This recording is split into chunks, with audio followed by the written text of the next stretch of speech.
Hello বন্ধুরা, শুভ সকাল। তো চলে এলাম আরেকটা সকাল নিয়ে। তো এই দেখো, কালকে রাতে কি নিয়ে এসছে, পেঁয়াজ কলি। বলেছিলাম আনতে না, এরকম মোটা মোটা যখন হবে তখন আনবা। কেন মোটা মোটা আছে? দেখো না, ভালোই হবে। এখন ছ্যাবড়া ছ্যাবড়া না লাগে, রান্না করলেই ডাটা ডাটা মতন হয়ে যায়। তো এখন নতুন অবস্থায় খেতেই ভালো লাগে, এই আর কি। তো এখানে দেখো পেঁয়াজ করে নিয়ে এসছে, আর উচ্ছে তো আগেই ছিল। আর এই দেখো, তবে দেখায় কি মাছ নিয়ে এসছে।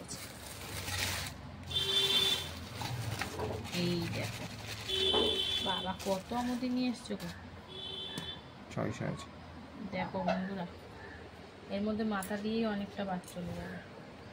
বাবা রং করা, এগুলো হচ্ছে রং করা মাছ। কালার দেওয়া আছে। হ্যাঁ, কালার দেওয়া। কালারে জলে চুবাই আর বার করে। তো এই হচ্ছে মাছ। এই আমাদের শীত পড়তে পারবে না, প্রায় সপ্তাহে একদিন তো বাধা ধরায় হবে এই মাছ। তো এই মাছ ভালো লাগে না খেতে? ভালোই তো লাগে খেতে। ভালো কেন লাগবে না, ভালো তো লাগবে। তো এই মাছ আর এই পেঁয়াজ কলি আপাতত এনেছে, আর কিছু আনেনি। এখন চলো কাটবো, উচ্ছেটাও করে নেবো। উচ্ছেটা দেখো একদিন রাখাতে কেমন পেকে গেছে। তো চলো, মাছ তো কাটতে হবে। ছোটো ছোটো মাছ কাটা এটা তাড়াতাড়ি হয়ে যায়, সমস্যা নেই। মুন্ডু ফেলাবা? মুন্ডু ফেলাতে হবে, একটু আঁশ তো গায়ে থাকে, আঁশও ছাড়া মাছ থাকে না এতে? থাকে, কে বলেছে থাকে না। এখানে বিয়ে করবে। এই যে এগুলো কি, এগুলো প্রচুর আঁশ থাকে, একটু ঘষা দিলে উঠে যায়। তো এই হচ্ছে বাজার। তো চলো মাছ টাছ কেটে তারপরে আসছি। তো বন্ধুরা, এই যে সবজি কাটতে বসে পড়েছি। এখানে একটু আলু পেঁয়াজ কেটে নিয়েছি, কারণ উচ্ছে দিয়ে ভাজা করবো। উচ্ছেগুলো দেখো কেমন পেকে পেকে গেছে, যাই হোক দানা দানা বাদ দিয়ে করছি। তো সবজি বলতে তো এই উচ্ছে আর পেঁয়াজ কেটে দাও। বেশি সবজি এনেও বা কী করবি, এই আনলেও পেকে গেছে। পালং শাক আনবো ভাবছিলাম। পালং শাক আনলে শুধু হবে না, পালং শাক সাথে অনেক কিছু লাগবে। একটু কুমড়ো, মানে যত দেবা তুমি ঘি মাখন ডালটা তত ভালো লাগে। হ্যাঁ, শুধু পালং শাক তো হবে না, তাতে দেখবো আরো অনেক সবজি আছে, বেগুন, সিম, বড়ি। ওর পেছনে একটা পালং শাক খেতে গিয়ে 100 টাকা খরচা। হ্যাঁ, সেটা আছে, কিন্তু পালং শাক সব থেকে উপকার জিনিস, জানো? তুমি তো খেতে চাও না, তাই না, খেতে যাই না আমি। আনসিজনে আনতে বলে না, আনতে হবে না। তো বন্ধুরা, এই যে পেঁয়াজ কলিটাও তো আনতে মানা করেছে, তুমি যেন কত আমার কথা শুনে চলো। পেঁয়াজ কলিটা কত ভালো দেখলাম, তাই নিয়ে এলাম। কিন্তু উল্টোই যাও, আমি জানি। তো যাই হোক, এই যে পেঁয়াজ কলি কেটে নিচ্ছি। আর পেঁয়াজ কলির সাথে কিন্তু ছোটো মাছটা এনেছে, তাই পেঁয়াজ কলি দিয়ে করবো একদম বিনা মশলায়, দারুণ লাগে খেতে। ধনে পাতা আনি কেন আজকে? ধনে পাতা দেয় না খেতে? ঠিক আছে, নিয়ে আসছি। ধনে পাতা লাগে? আমি জানি পেঁয়াজ কলিতে ধনে পাতা দেয় না, তাই জন্য আমি আনিনি। পেঁয়াজ দেবো না, পেঁয়াজ কলিতে ধনে পাতা কেন দেওয়া যাবে? তাহলে আমি নিয়ে আসবো। তাই পেঁয়াজ কলি দিয়ে কিন্তু আমাদের অলরেডি অনেক মাছই করি। ভোলা মাছ, তারপরে বেশিরভাগ ভোলাটা আর আমুদিটাই করা হয়, বেশি আমুদিটাই সবথেকে হিট ভোলার থেকে। তো এই যে এখন পেঁয়াজ কলি কেটে রান্না বসাবো। বেশ ভালোই তো লাগছে কাটতে পেঁয়াজ কলিটা, কিন্তু রান্না করলে যদি কাটি কাটি হয়ে যায় ওটাই খারাপ লাগে। না না, আজকে কাটি কাটি নাও হতে পারে, যেহেতু ভাজা করবো না আজকে, একটু কড়ার মধ্যে টেলেই জল ফল পড়ে যাবে। তো চলো, সবজি কাটা আমার প্রায় কমপ্লিট। তো একবারে সরাসরি রান্নায় যাচ্ছি, দেখতে থাকো।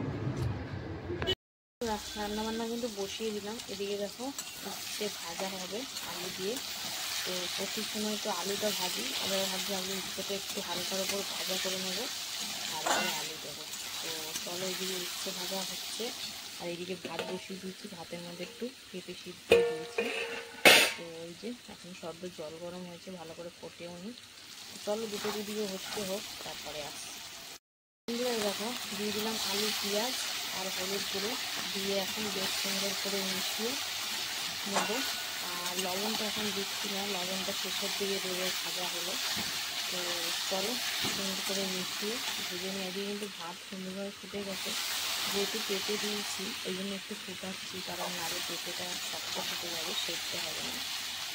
যেরকম প্রসেসে আমি ভাত করি সেরকম প্রসেসে করলে পেঁপেটা সেদ্ধ হবে না, কাঁচা থাকবে। ওই জন্য একটু ফুটাচ্ছি, তারপরে বন্ধ করে রাখবো। তো চলো, এটা ভালো করে মিশিয়ে নিয়েছি, বেশ লাল লাল করে ভাজা হোক, তারপরে আবার দেখাবো। এই যে উচ্ছে আলু পেঁয়াজ দিয়ে ভাজা, দিয়ে দিলাম লবণ। তো ভালো করে মিশিয়ে কিন্তু নাবিয়ে নেব, তারপরে মাছটা এইদিকে বসাবো। বেশি কিছু তো নেই, দুটো করেই করছি। তো আপাতত এখন এটা একটু লবণটা দিয়ে 2-1 মিনিট মতো ভেজে তারপরেই আমি মাছটা বসাবো। আর এদিকে ভাতটা ফুটে গেছে, বন্ধ করলাম এখানে ঢাকা দেওয়া। তো চলো উচ্চ ভাজাটা নাবিয়ে তারপরে আসছে। এই যে আমুদি মাছ ভাজা বসিয়ে দিয়েছি লবণ হলুদ মাখিয়ে, তো বেশ কড়া করেই ভেজে নেব। আর এদিকে মাছ ভাজা চলছে, আর এদিকে ভাতটা কিন্তু আরেক ফুটান দিতে বসিয়ে দিয়েছি। তো চলো মাছটা এপিট ওপিট করে বেশ ভেজে নিই, তারপরে আসছি আবার। এই যে মাছটা কিন্তু বেশ লাল লাল করে ভেজে নিলাম। তো এইভাবেই আরও 1-2 দফায় ভাজবো মাছগুলো। তো চলো সব কটা মাছ ভেজে নিই, তারপরে আসছি। ওদিকে ভাতও গড় দিয়ে দিয়েছি, তো মাছটা পুরো ভাজা কমপ্লিট করে আসছি। মাছ ভেজে কিন্তু কালো জিরে ফোড়ন দিয়ে দিলাম, আর তার সাথে দিয়ে দিচ্ছি এই যে পেঁয়াজ করে দিয়ে বেশ হালকার ওপর নাড়াচাড়ি করে নিলাম। আর এর মধ্যে আরেকটু দিয়ে দেবো হচ্ছে টমেটো কুচি আর কাঁচা লঙ্কা চেরা দিয়ে হালকার ওপর একটু ভাজাচাড়ি করে তারপরে কী কী দেবো সঙ্গে থাকো। বন্ধুরা দেখো কী কী দিলাম এর মধ্যে, লবণ হলুদ জিরের গুঁড়ো ধনিয়া গুঁড়ো দিয়ে হালকার ওপর একটু নাড়াচাড়ি করে তারপরে জল দিয়ে দেবো। আর কিন্তু কিছু মশলাপাতি যাবে না এর মধ্যে, একদম সিম্পল মশলাপাতি। আমি এরমভাবেই করি, বেশ ভালোও লাগে খেতে। তো চলো হালকার ওপর একটু ভাজাভাজি করে তারপরে জল দিয়ে দেবো। তো সঙ্গে থাকো বন্ধুরা। হালকার ওপর কষাকষি করে কিন্তু জল দিয়ে দিলাম। তো চলো এখন বেশ 4 থেকে 5 মিনিট মতন ফুটিয়ে নেবো, তাহলে এইগুলো ভালোভাবে সিদ্ধ হয়ে যাবে। তারপরে মাছটা দেবো, তো সঙ্গে থাকো। এই যে সুন্দর করে ঝোলটা ফুটিয়ে নেওয়ার পর এবারে আমি এর মধ্যে ভেজে রাখা আমুদি মাছটা দিয়ে দেবো। একদম সিম্পল, খুব কম মশলায়, দেখলেই তো করলাম। তো এখন ঝোলের মধ্যে ভালো করে মিশিয়ে বেশ সুন্দর করে ফুটিয়ে নেব। তো চলো এটা ঝোলের মধ্যে দিয়ে ফুটিয়ে নিই, তারপরে আসছি। মাছ দিয়ে কিন্তু বেশ সুন্দর করে ফুটিয়ে নিলাম, যেহেতু বেশি কিছু করিনি সেই জন্য একটু সামান্য হালকা ঝোল ঝোলই রেখেছি। আর এই যে ওপর থেকে একটু ধনেপাতা কুচি দিয়ে দিলাম। তো এবার নাবিয়ে নেব। তো এই ছিল আজকের আমার রান্না, কেমন লাগলো অবশ্যই জানিও। আর আমার ভিডিও যদি ভালো লাগে অবশ্যই পাশে থেকো। তো চলো দেখা হচ্ছে আবার দুপুরে খাবার ভিডিওতে, ততক্ষণের জন্য সুস্থ থেকো, ভালো থেকো। হ্যালো বন্ধুরা, সুদুপুর তো প্রতিদিনকার ন্যায় দুপুরের খাবার নিয়ে চলে এসেছি। তো আজকে হচ্ছে সোমবার, তো চলো সোমবার দুপুরের লাঞ্চ থালির মেনুতে আজকে কি কি রেখেছি প্রথমে চলো তোমাদেরকে সেটা বলে দিই। তো লাঞ্চ থালিটা একদম সুন্দর করে সাজিয়ে নিয়ে বসে পড়েছি। দেখো মেনুতে রয়েছে ভাত নিয়েছি, একটা লেবুর টুকরো রয়েছে, উচ্ছে আলু ভাজা, পেঁপে সেদ্ধ রয়েছে, আমুদি মাছ পেঁয়াজ কলি দিয়ে হালকা একটু ঝাল। তো চলো খাওয়া দাওয়া শুরু করা যাক। প্রথমে মাছটা সরিয়ে দিলাম, কারণ প্রথমেই খাবো পেঁপে সিদ্ধ দিয়ে। আজকে একটু পেঁপে সিদ্ধটা খেতে ইচ্ছা করলো কাঁচা লঙ্কা দিয়ে, তাই একটা কাঁচা লঙ্কা, একটু লবণ আর একটু সর্ষের তেল নিয়ে বেশ সুন্দর করে মাখামাখি করে। বন্ধুরা কাঁচা লঙ্কা দিয়ে মেখে খেলে পেঁপে সিদ্ধটা অসাধারণ লাগে, কিন্তু আমি তো সবসময় খাই না, প্রায় অনেক দিন পর আমি এরকম কাঁচা লঙ্কা দিয়ে মেখে খাচ্ছি, আর বেশ ভালোও লাগছে খেতে। তো পেঁপে সিদ্ধ দিয়ে এখন সুন্দরভাবে খেয়ে নিচ্ছি ককাল ভাত। আর আজকে ভাতের মধ্যে পেঁপেটা দিয়েছিলাম, তাই বেশ গরম গরমও আছে, জলসা জলসা ভাব নেই, বেশ ভালোই লাগছে খেতে পেঁপে সিদ্ধটা। অনেকদিন পর পেঁপে সিদ্ধটা বেশ তৃপ্তি করে খেলাম, মানে বেশিরভাগ প্রেসারে দিই তো জলসা জলসা ভাব থেকে যায়, ভাতে দিলে অতটা জলসা ভাব থাকে না। তো বেশ ভালো সুন্দর করে খেয়ে নিচ্ছি পেঁপে সিদ্ধ দিয়ে। এরপরে পেঁপে সিদ্ধ দিয়ে খাওয়া কমপ্লিট হয়ে এবারে চলে আসলাম এই যে উচ্ছে আলু ভাজা, যেটা পেঁয়াজ দিয়ে ভাজা করেছিলাম। বেশ ভালোই লাগছে উচ্ছে আলু ভাজা খেতে পেঁয়াজ দিয়ে, আর মাখামাখি করে নিলাম সুন্দর করে। উচ্ছে আলু ভাজা বেশ ভালোই লাগে কিন্তু বন্ধুরা খেতে, আর আমি কিন্তু কাঁচা লঙ্কা দিয়ে ভেজেছিলাম, তো অসাধারণ লাগছে। আর আলু যেহেতু এখন নতুন আলু উঠবে, এই আলুগুলো মিষ্টি মিষ্টি লাগছে, মানে তিতো ভাবটা বোঝাই যাচ্ছে না, মিষ্টি মিষ্টি লাগছে। তার মধ্যে একটু পেঁয়াজ দিয়েছি, আবার পেঁয়াজও মিষ্টি মিষ্টি লাগে। তো চলো উচ্ছে ভাজা দিয়ে খাওয়া কমপ্লিট করে তারপরে আবারও আসছি।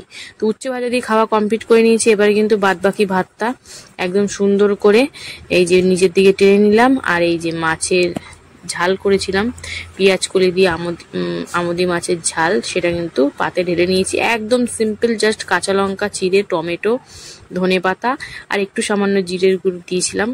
তো লেবু চিপে নিলাম, আর বেশ ভালোও লাগছিল খেতে। আমাদের এই শীতকালটা পড়লে কিন্তু এই পেঁয়াজ কলি দিয়ে আমুদি মাছের তরকারিটা প্রায় দিনই হয়, এরকম সিম্পল ভাবে সর্ষে ফর্ষে দিয়ে খুব একটা হয় না, কমই করি, কারণ সবারই এখন স্বাস্থ্যসম্মত হয়ে গেছি, শরীরের যত্ন নিতে হবে, তো ওই জন্য সর্ষেটাকে বেশি দিই না, এরকম সিম্পল ভাবে করি, আর বেশ ভালোও লাগে খেতে। তো তোমরা কি এরকম ভাবে কখনো করে খেয়েছো? অবশ্যই একবার করে খেয়ে দেখবে। সিম্পল খাবার, খেতেও ভালো আর শরীরে কোনো এফেক্টও করে না। আর এই মাছগুলো তো খেতে সুবিধাই, ভালোও লাগে, কাটা কোটার অত ঝামেলা নেই, মুখের মধ্যে দিয়ে দিলেই ব্যাস, চিবালেই শেষ। তো চলো, বেশ সুন্দর খাওয়া দাওয়া করলাম। তোমাদের কেমন লাগলো আমার ভিডিওটা অবশ্যই কমেন্টে জানিও। আর আমার ভিডিও যদি ভালো লাগে অবশ্যই পাশে থেকো। তো চলো, আবার দেখা হবে নেক্সট পরবর্তী ভিডিওতে। ততক্ষণের জন্য সুস্থ থেকো, ভালো থেকো, টাটা।